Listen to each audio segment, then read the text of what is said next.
చెప్పేటటువంటి విషయం ఏమిటంటే కొంచెం తేలికగా ఉండేది 10 మంది పలికేది ఏదో అది ప్రచారం అవుతుంది.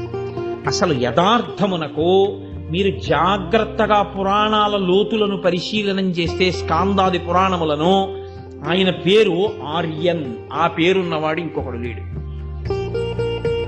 ఆర్యన్ అన్న పేరు ఎవరిదో తెలుసా అండి? కేవలము ఒక్క అయ్యప్ప స్వామి.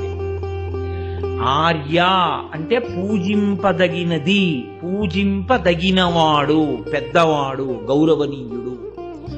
ఆర్య అన్న పేరుతో సంబోధింపబడేది ఒక్క పరాశక్తి.